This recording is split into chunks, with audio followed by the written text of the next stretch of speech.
Hi, welcome to today's Attaining the World's Beyond review. We were so busy talking about the books. we simply even forgot that we should go live. So sorry if you have been waiting for us.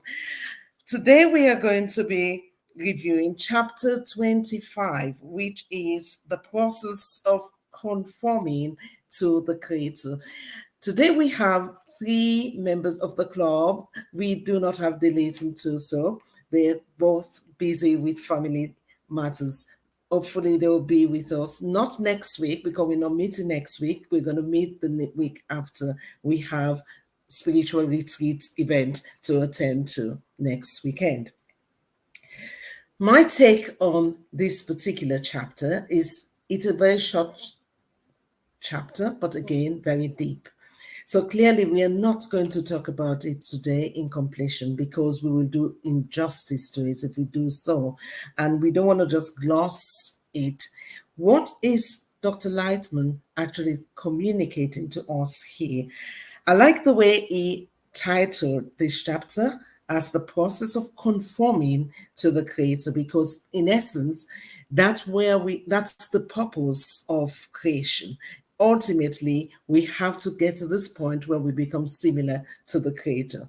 But the way to do so, this process of getting back to the quality of the Creator is a very interesting one. It's not one that we can just say, oh, it's easy, because if it's easy, everybody will be doing so. So Dr. Lightman sets the scene for us. Let us see what is it that the Creator created? And he explained very clearly that the Creator created a soul that has egoistic quality, and a soul that cannot perceive the existence of the Creator.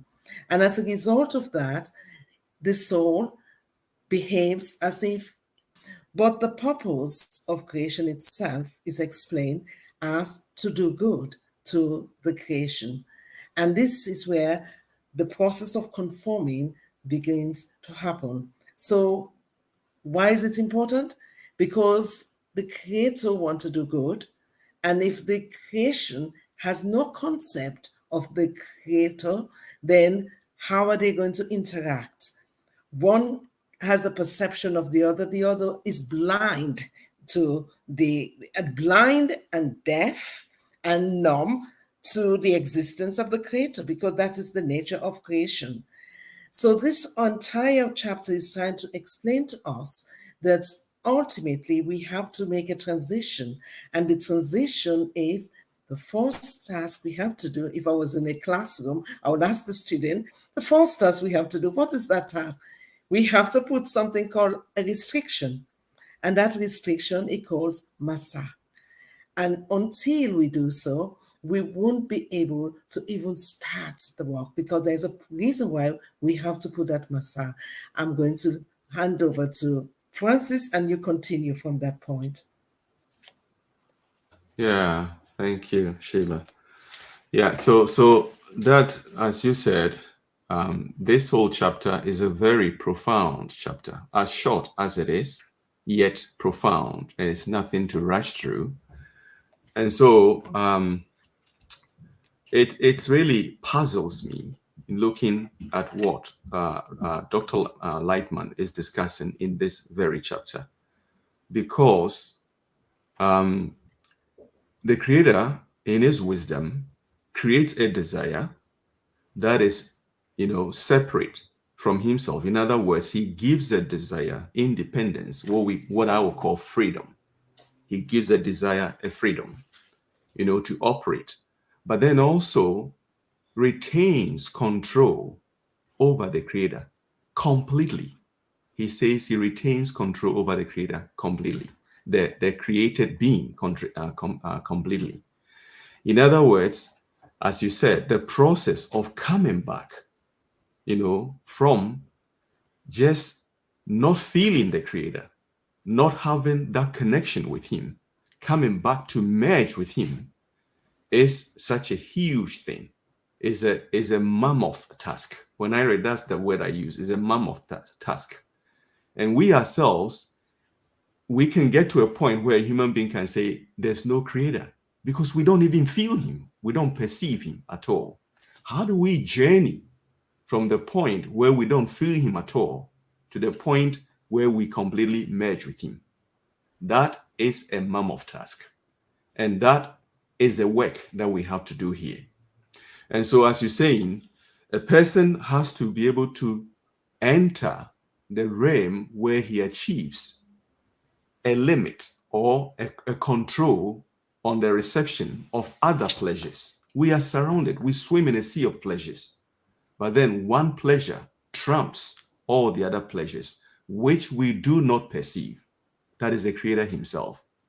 And so, with our nature, which is egoism, which is in contradistinction to his nature, which is altruism, how do we merge? How do we come together? How do you bring these two forces together? And that is the process that you mentioned, that we need to first, we need that strength, that inner strength, to be able to place a limit or a control on the reception of other pleasures for ourselves. Rather, I need to be able to come to the point where whatever pleasure I'm receiving, I am thinking of the Creator. In other words, I begin to achieve his qualities, his properties. That brings me to a point where I become, or I'm achieving the qualities of the Creator, bringing me to a point where I can become like him. But from the beginning, I am operating from a point where I'm 1000% ego. I think only of myself. I can only feel myself. I cannot feel anybody else. And so everything that I do, the common denominator, my thought, is about myself. But the journey is to be able to move from this point to a point where I sense the other people around me. I sense other human beings around me. Okay, And maybe we could pass on to Godfrey. Gottfried, yeah. Mm-hmm. Gottfried?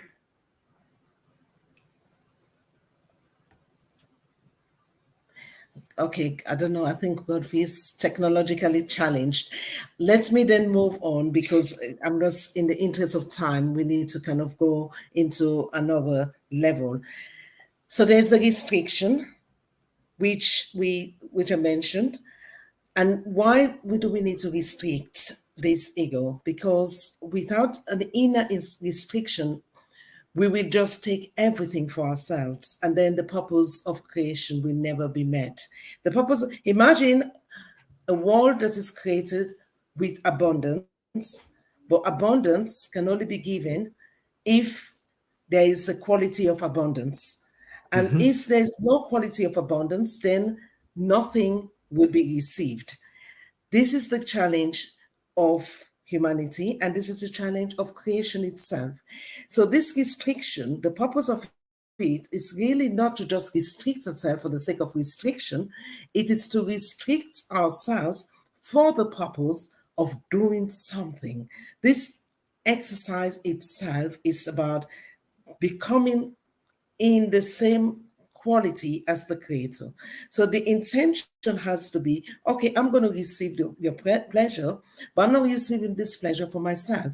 I'm receiving the pleasure for your creation. And making this transformation is where the biggest challenge is. First thing first, people are greedy by nature. And because they are greedy by nature, we all are greedy by nature, let's face it. I remember yesterday, and I will say this. I remembered yesterday that I was faced with a situation where I keep asking myself, well, wait a minute, why do I eat so much? Why do I have to eat all the food around me? Why do I have to consistently visit in my kitchen and just eating, eating, eating? And I'm not a young child anymore. I'm not growing. And I looked at myself in the mirror. I said to myself, you know what? If you keep eating like this, you're not going vertically, you're going horizontally. This is going to cost you big time. But this is how we are by nature until we have the strength to put a screen over our endless need for, for pleasure. And Dr. Lightman explained here that this restriction is called masa. And when you make this restriction, you're effectively saying, I'm going to receive the pleasure, but I am going to receive it to bring you contentment, you, the creator, contentment. And the way I'm going to give you contentment, I'm going to take what you want me to receive from you, but I'm going to give it to the creation.